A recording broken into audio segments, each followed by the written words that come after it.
Good morning. Xavier said yesterday afternoon went well. Yeah, and how about you, Ayaka? What were you up to yesterday? After we split up, Ayato went to see Udex Nervillette at the Palais Mermonia. I was originally thinking of going with him, but he said he could manage it himself. He told me to go see the sights around Fontaine and to enjoy the local culture. So I rode the aquabus with Yoimiya and visited the Opera House on Aranias Island. Yeah, you wouldn't believe what we saw there! 2 mechanical puppets that were dancing together! You've already seen them, right? Yeah, those two! Amazing, aren't they? We sat and watched for quite a while. It was mesmerizing, like we could keep watching them forever. Oh, it was the same for us the first time we saw them, too! Afterwards, we went swimming at the beach! Well, diving, to be exact. It was the first time I ever breathed underwater! I held Ayaka's hand and we counted down together.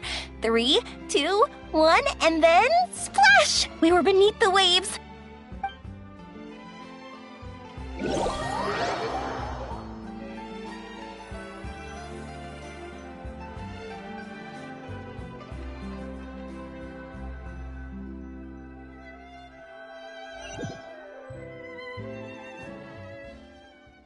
At first, I didn't dare to open my mouth. But once I couldn't hold my breath any longer, I decided to take a big breath in. Turns out the water wasn't as salty as I imagined. It didn't really taste like anything at all. Before I knew it, I was breathing like normal down there. It was an amazing feeling. Ayaka said I was too nervous and needed to loosen my grip. She got used to everything way faster than I did. I knew that the Traveler could do it, so I had no doubt we could do it too. That helped me feel at ease as soon as we dove in. The underwater world in Fontaine truly is beautiful. I love seeing the Romaritime flowers blossoming underwater, like little candles lighting up the streets at night. Yeah, and there were so many creatures that we've never seen in Inazuma. Like those fish that shimmer like a sword blade. Whoosh! Oh, and those big fish that call when they see people. Ooh. Oh, you mean Hunter's Rays and Blubber Beasts! I just love the name Blubber Beast. Just wait till Pops and the others hear about this. They probably won't believe a word I say.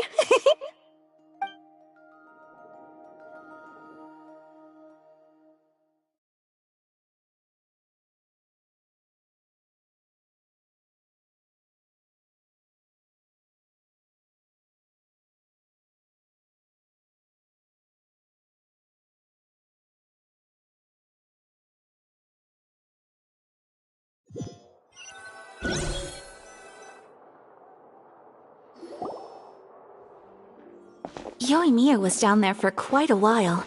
It was dark before we finally rode the aquabus back to the city. I figured she'd want to sleep in today. Yeah, even I was worried that I wouldn't be able to get up.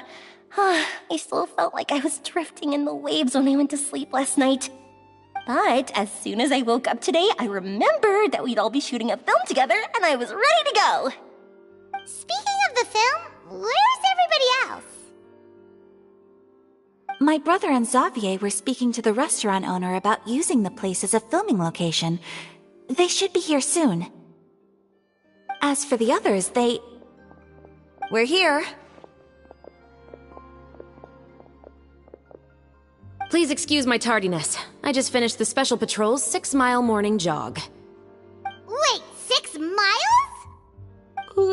I'm so tired.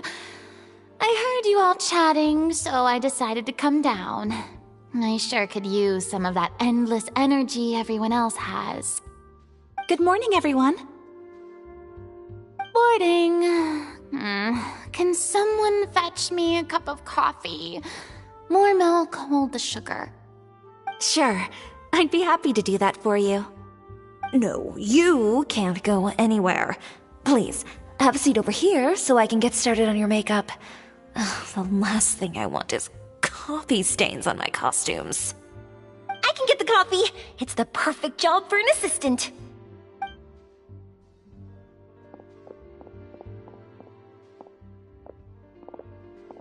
So much energy. Seriously, what's her secret? Oh, Yoimiya's always like that. But you sure look exhausted, Farina. It's because you're not used to waking up so early, huh? Of course not. I spent the whole night reading the novel from cover to cover, marking sections that either need to be omitted or adapted. Wow, Paimon didn't expect you to be so thorough. Well, I was the biggest star in all of Fontaine after all. It takes more than just a pretty face to earn a reputation like that. I know how to get serious when the situation calls for it. I went all out when I was acting as an Archon, so why wouldn't I do the same for my own life? Here's your coffee, Director Farina.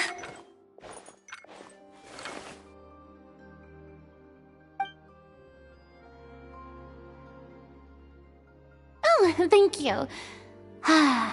The sound of being called director and the aroma of coffee feels almost as refreshing as hearing the birds chirping in the morning. It seems everyone has managed to arrive on time. We've reached an agreement with the restaurant owner. We are free to use the second floor to shoot our film. Really? That's great! He is really looking forward to our film and hopes that providing his restaurant as a filming location will attract more customers. Well then, Mr. Xavier, I'll leave the rest to you. Okay, thanks. First, I'd like to introduce our new members.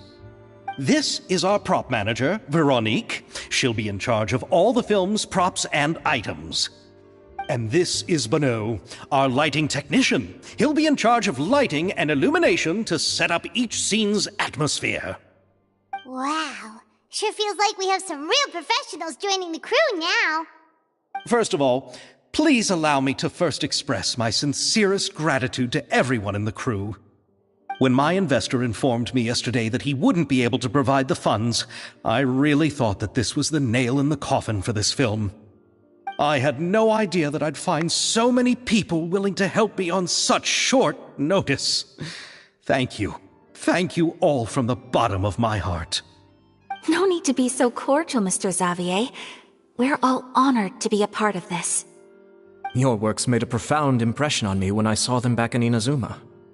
I am sure that someday, this film will be remembered as a prime example of cultural exchange between Fontaine and Inazuma. Yes, the story is the reason I agreed to join.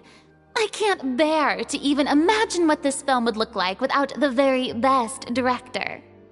Anyway, I would like to make a promise to everyone that as the producer of this film, I'll do whatever I can to ensure that everything goes as smoothly as possible. This is not just my film. It also embodies the thoughts and feelings of every person here, as well as the endless effort we are about to pour into it. So, without further ado, the Two Musketeers will officially begin filming now! You may take it from here, Director Farina. All right, listen up, everyone.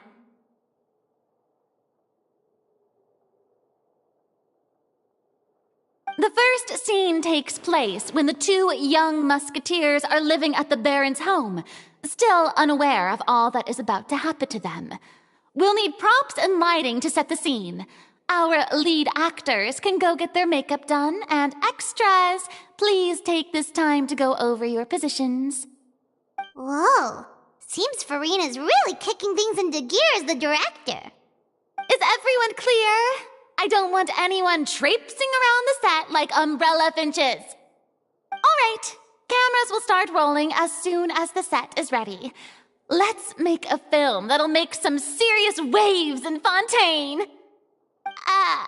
Not the kind of waves that drown people. I mean, the good kind of waves. Seems like she's still a bit traumatized by that. Anyway, let's go see if there's anything we can do to help.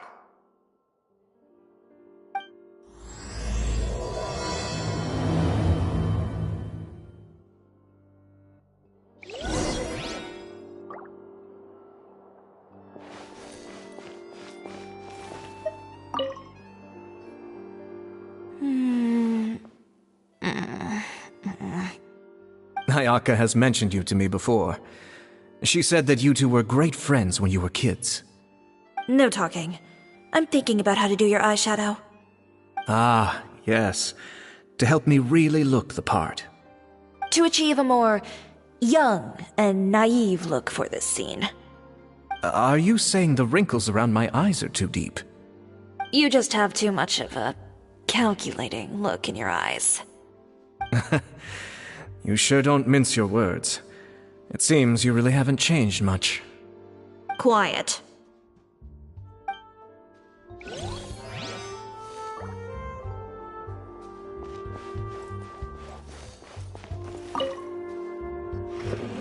How about here? A little more to the left. You got it.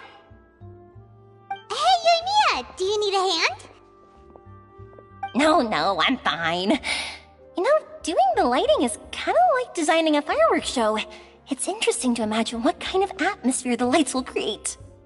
I heard that the Traveler will be operating the camera and Paimon will be the clapper loader, right? Those roles are just perfect for the two of you. Really?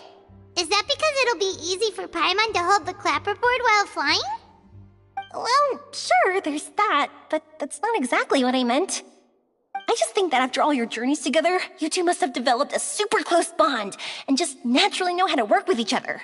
If I'm not mistaken, the director will want the cameras rolling as soon as the clapperboard goes clack. Oh, I see. It's amazing to see the magic behind filmmaking. Yoimiya, we need lights over there, too. Oh, on it!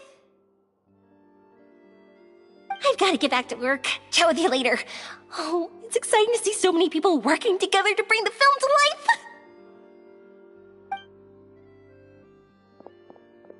Seems like Yoimiya's really getting into it. But she was right. We do have a super close bond, don't we? Paimon's really happy to hear that.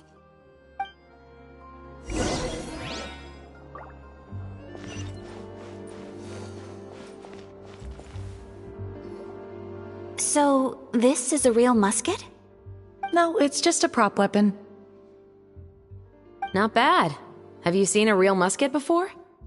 Only in books and newspapers. I made this one based on the relative shape and proportions I saw in reference images. When we're filming, some special gunpowder will be applied around the muzzle, which will help create the flash and smoke effects of a real gun being fired. Which means it'll be up to the actors to portray the recoil. That's right.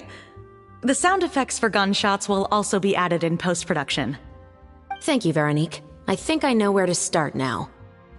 However, the musket's gears and firing pin could still use some work. Adding some wear on the metallic components will make them appear more realistic. Also, be sure to rub the muskets with some oil each time before we start shooting. That'll give the impression that the firearms have been well maintained. Good point. You seem to know a lot, Miss Chevres. I assume you use these types of firearms on a regular basis? Yes, I perform routine maintenance on my weapons every day. Just like we as people need to eat and sleep, muskets need to be cleaned and maintained. I also perform similar care for my sword every day, and familiarize myself with its shape and weight, to the point where it feels like a natural extension of my body. Yes, this way, our weapons will never betray us in the heat of battle. Yes, well said. It seems we have the same philosophy on this topic. Oh, sounds like they found a common interest to talk about. Though these props differ from the muskets I use, I can still give you some pointers. Good. I look forward to your instruction. First and foremost, never point the weapon at anyone, regardless of whether it's a real or prop weapon or whether you're holding it or it's on the table. This holds for any time when you're not actively engaging an enemy. Okay, understood. When aiming the musket, extend your arm so that it's level with your shoulder, and use your eye to look down the weapon's sights. Like this? Not bad. Now, try saying your lines. This is the end of the road for you. Good. Now turn your body a little. That way, you'll give your enemy less of a target to work with. And relax your shoulders. Here, allow me to demonstrate. This is the end of the road for you. Huh. Excuse me, Miss Chiori. Director Farina, there's something I wish to discuss with you. Oh? What is it? Like this? Yes, much better. What do you think? I do see your point. But are you sure you wish to do this? I believe it would be most fitting. Well, if you insist. All right, I understand. Miss Ayaka, Miss Chevres, could the two of you please come over here? Huh? What's going on? Are we gonna start filming now? Let's go see. What is it? I have a question for you, Miss Chevres. Would you be willing to play the role of a musketeer? What? To clarify, I would like to turn over my role to Miss Chevres. But brother... Don't worry, Ayaka. I actually view this as a good thing. I was becoming troubled trying to set aside some time to speak to the staff at the Palais Mermonia. I would like to have some conversations about the cultural exchange between our two countries, and I've heard that the bureaucratic process here can get rather complicated. Now, I will be able to focus on my work. Besides, you also know that I'm not really one for public performances. Are you really sure? From a director's point of view, I also felt like the relationship between the two musketeers in the original story could be improved. The older brother in the story plays the lead role with his overbearing character, but this causes his character to overshadow that of his sister, and the theme of the two supporting and relying on each other isn't conveyed very well. But if we were to change the siblings to two sisters of a similar age, then that aspect of the story might come through more clearly. Also, I've seen you instructing Ayaka. That cold and dignified personality is exactly what we need for the older musketeer. Of course, even with all these insights, the decision should still be made by Miss Chevres. Chevres mentioned that she really likes the story, right? Paimon bets that she'll take the role. All right, I'll take the role. Good. It's decided then. I'll get started on making edits to the script. We'll also need to make some immediate adjustments to the lighting, props, and costumes. I have a feeling that our adaptation will be even better than the original story. You're doing a great favor for me, Miss Chevres. You have my gratitude. Don't mention it. I like this character, so if anything, I should be the one thanking you. Well, since my brother is the one who brought up the idea, I suppose there's no need to worry. Let's go, Miss Chevres. I look forward to working with you. Please, just call me Chevres.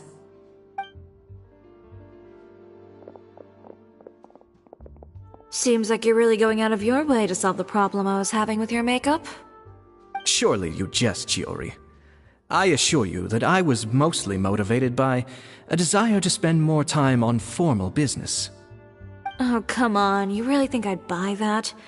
According to what I've heard from Ayaka, her brother is someone who can juggle 10 different matters at the same time. I'm sure you have other reasons for backing out. Perhaps. Ayaka always said she wanted to go out and see more of the world, just like the Traveler. But I feel that she needs not only to see other nations, but also to make some different kinds of friends. I think it would be harder for her to make new connections with me constantly by her side. I would like to give her some space. Alright, go on. Spoil her some more. Ayato, it's too bad you're stepping down from the role. Paimon really wanted to see you act as a musketeer. No need to poke fun at me. I'd wager that you also felt that I wasn't the best candidate for the role. It's a little hard for Paimon to imagine you saying those lines. Yes, I've made an appointment to meet some people from the Palais Mermonia. Now, I will have some more time to prepare. Traveler, get the camera ready. Paimon, get the clapperboard. Actors, to your positions. We're about to start shooting the first scene. Go on now.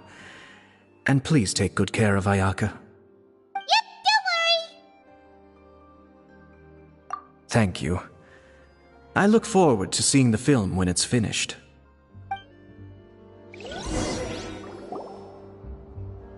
All right, now that we're all here, let me help set the scene for everyone.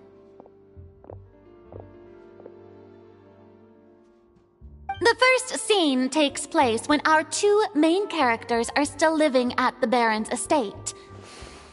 They've been ostracized and verbally abused by others in the household, but they still have no idea why. We want to capture how naive and innocent they are, despite their pain. Chevris will be playing the role of the older sister, Tulip, and Ayaka will be the younger sister, Iris. Be sure to get close-ups of the main characters at the right moment. Silence on the set! Lights! Camera! Action! Let's go! Tulip, Mother's been out for quite a while now. Perhaps she went to pick some flowers on the way home. You know how she loves flowers. Iris, Tulip, I'm home.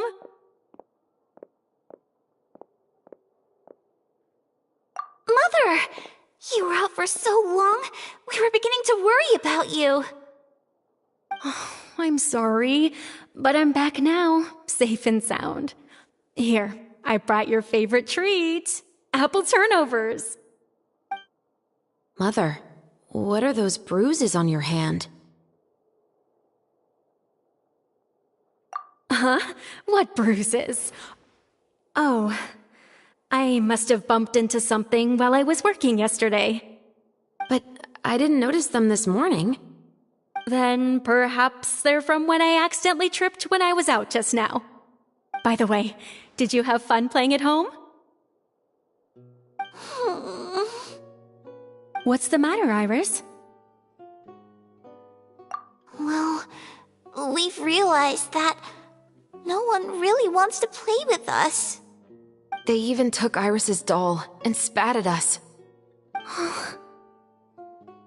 And they even called us names. They said we were... Shh. It's all right. Don't worry. Girls, listen to me. It doesn't matter what anyone says. Don't listen to them. No one can define you with such words. You both have wonderful lives ahead of you. Just like your names. You will both blossom like beautiful flowers. Maybe your time to blossom hasn't quite come yet, but one day, you two will bloom more beautifully than anything else. Don't let the soil you're in now ruin your future beauty. Understand? My dear daughters. And cut! Not bad. The actors' emotions were all on point. Let's keep that take. Also, if our clapper loader could avoid shouting at the start of the scene next time. Oh, got it. Great. I was a little worried that my nerves would get the better of me. What about you, Chevris? I felt fine. The lines weren't too difficult at all. Seems like Farina must have adapted the role nicely. You two were great. I couldn't tell it was your first time acting in a film. You should have more confidence. Thank you for your encouragement. Positions, everyone! We'll move on to the next scene after we try a few more camera angles.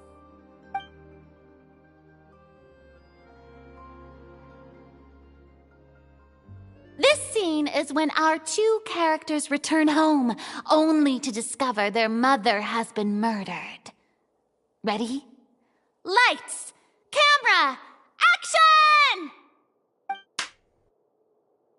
Mother, we're back! Mother?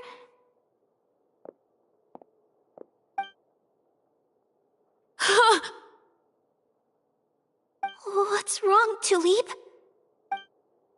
Iris, stay away! Huh? Why? What's... Mother! Mother... She's... Huh?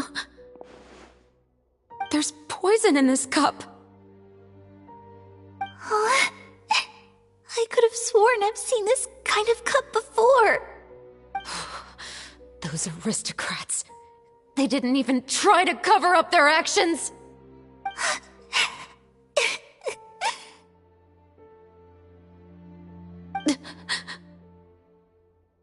Iris, we need to leave this place. Leave? But now that Mother is gone, where can we even go? Anywhere. All I know is that we can't stay in this house. But are we just going to let them get away with this? We'll have our revenge, I promise you. Just not right now.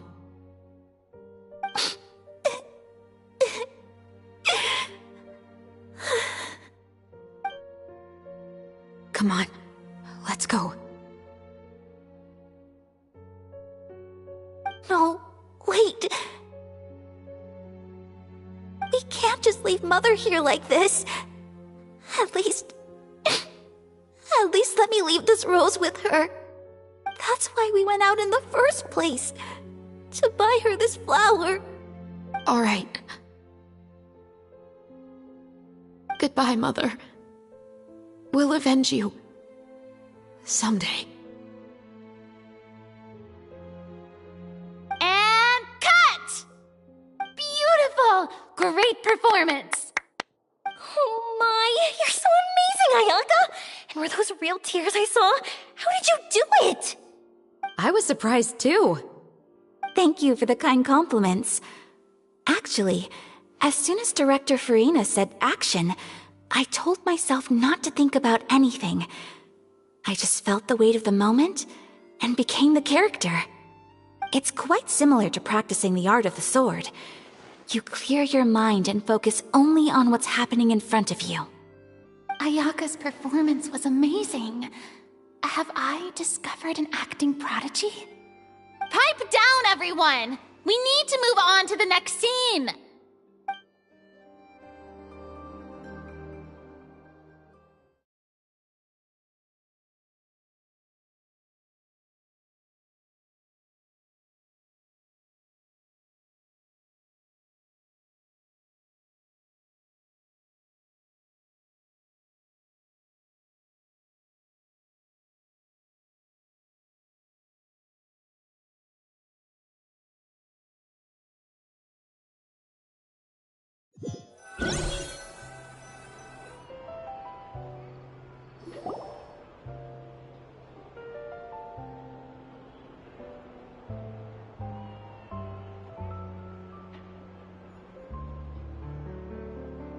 Huh?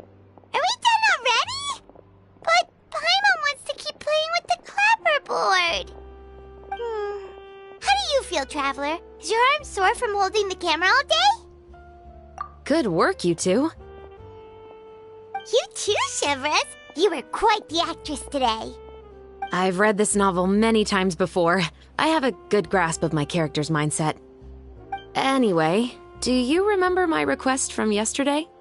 Oh, right! We were having so much fun that Paimon nearly forgot! You have a case where the murders seem really similar to the cases in the novel, right?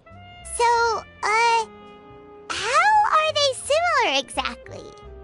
In the story, the main characters grow up to become two musketeers, always using their guns to carry out their revenge.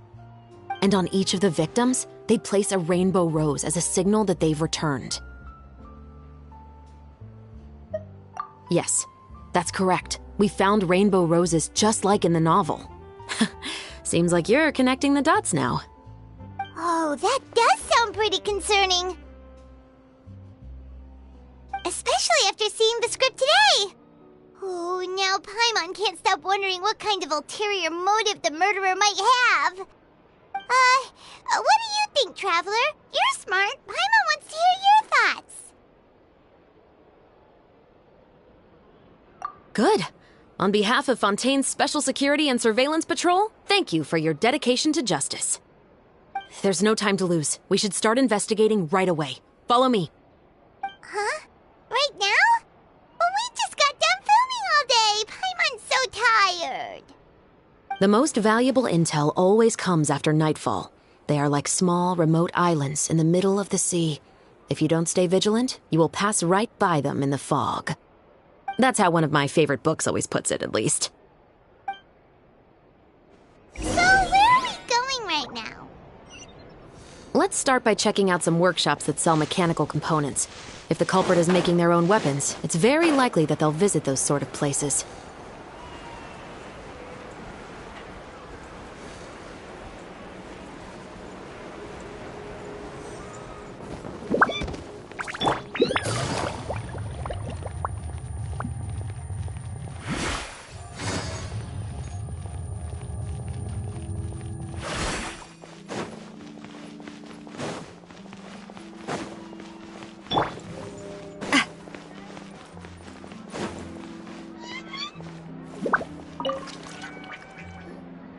Welcome to Le Show's Clockwork Workshop. How can I help you?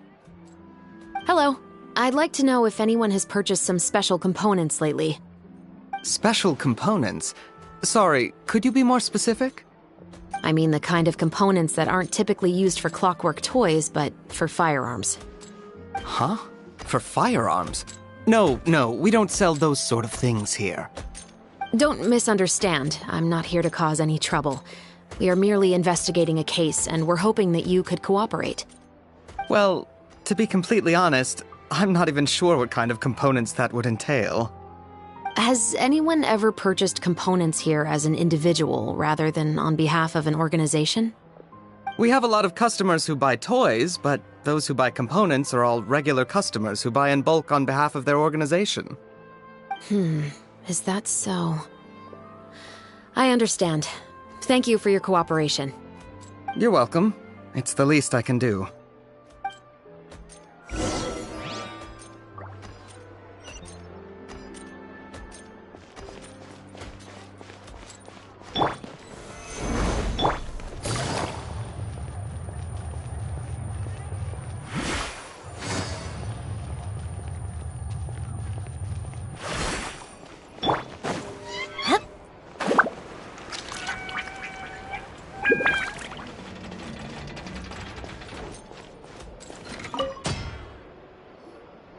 Oh, hey, Chevris. Run out of oil for your musket again? Hello, Estelle. I want to know if anyone has come to your shop recently to order some firearm components. Oh, is this another case? Let me think. I don't think so. Some people have requested that I make some prop guns for the Fontanalia Film Festival, but I refused all of those requests. Oh? Why's that? Because there's no profit! I only make things here that can do some real heavy lifting. I don't have the energy to make some new molds just for the festival. Then has anybody come specifically looking for mechanical components? Well, I usually sell off my scrap to the Fleuve Cendre. I don't typically give them to one specific person. I understand. Thanks for your cooperation. Don't mention it. Always happy to have the Musketeers' patronage. Seems like we haven't found any leads to go off yet.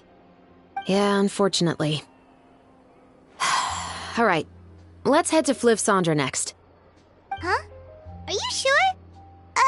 People might not be so thrilled to see the captain of the special patrol there. You think so, huh? Then I guess you don't know. Huh? Know what? That I grew up in Fleuve Cendre.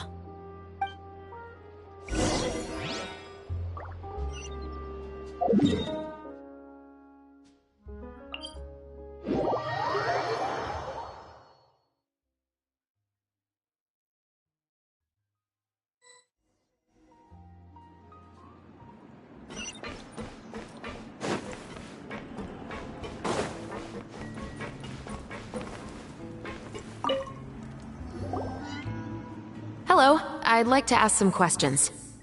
I don't know anything. Don't worry, I'm not here to arrest anybody. You say that now. It's the truth. Here, take this as my guarantee. Wait, did Paimon just see what she thinks she saw? Is the captain of the special patrol bribing us? Seems you're different from the other guards. What do you want to know? Have you heard anything related to Muskets in Fleuve Cendre lately? Anything at all? Muskets, huh? All I know is that about 2 weeks ago, we started hearing some loud noises at night. So loud that it's been waking me up. Were they gunshots? Possibly. It's hard to tell around here. Someone's house collapsing, a pipe exploding somewhere, it's all the same. But the noises I'm talking about definitely happened after I fell asleep. Do you know where the noises were coming from? I don't remember clearly. Is it that you don't remember, or that you need to think about it some more? You tell me. Then please, think about it some more. She's giving her even more Mora! The noises came from the end of the Southern Waterway. I came out and had a look for myself when I wasn't sleeping well, but I didn't dare get too close. That's all I know. All right, I'll take your word for it. Thanks for the pâte de fruits.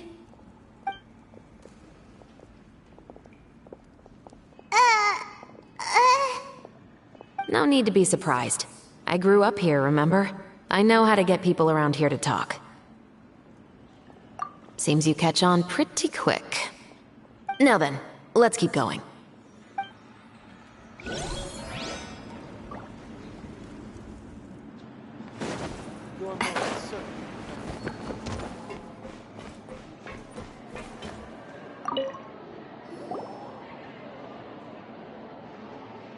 It's been a while, Tetro.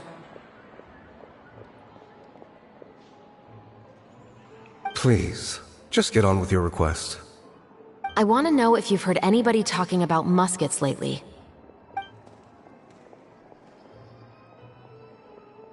Information isn't free, you know. I've heard that bandits have been extremely active in the countryside recently, and they've been affecting the delivery of goods to Poisson. I can allocate some more manpower to help out with that problem. What do you say? You're still as helpful as ever. One of our men got drunk at dinner about a month ago and lost his gun. 3 days later, it turned up in the corner here. What's weird about that? He just forgot where he put it, right? This is Fleuve Cendre, my friend. Anything of value left in the tavern won't ever make it to the next day. But that gun turned out to be an exception. It didn't get any new wear and tear on it, and didn't even appear to have been fired. We were quite mystified as to what could have happened. I suspect it came back because the weapon was already known to the guards. You mean, a criminal was afraid the Marechaussee Phantom would use the shot marks to track them down? Maybe. But if that's the case, the culprit really took great care to avoid getting caught. I didn't say anything about a criminal. In Fleuve Cendre, knowing who was killed is as easy as knowing what clothes you're wearing today. It's the guy living in the east side, isn't it? I've never liked him. Every time he's here, he just orders a drink and sits there with a nasty look in his eyes. So, who was the one who lost the gun in the first place? Don't bother. Even if you ask, he wouldn't admit to owning a gun to some strangers. Not to mention the captain of the Special Security and Surveillance Patrol. He's right. I know you grew up here, Chevres. Even though you're on good terms with the Spina, you've still been gone too long. Not many people know you here now, and a lot of people don't like the Special Patrol. I know. So take my advice and don't show your face too much around here. It's for your own safety. I'll come and go as I please, and I'm afraid I'll be appearing more often due to my work. All right. Don't say I didn't warn you.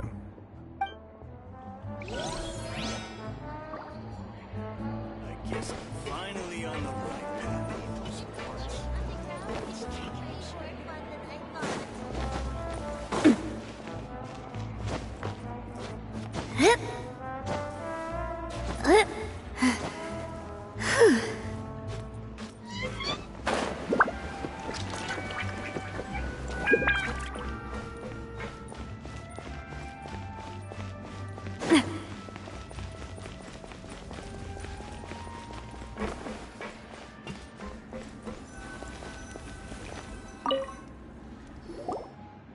What's all this?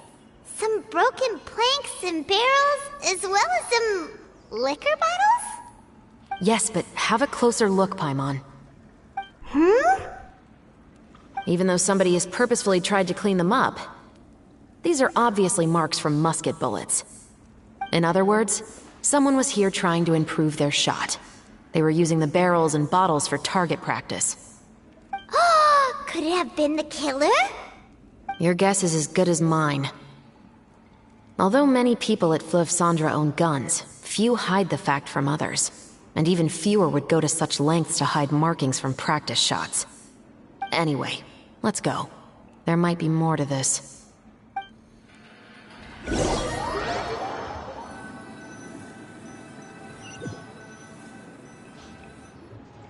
Seems like that's all we'll be able to uncover for today.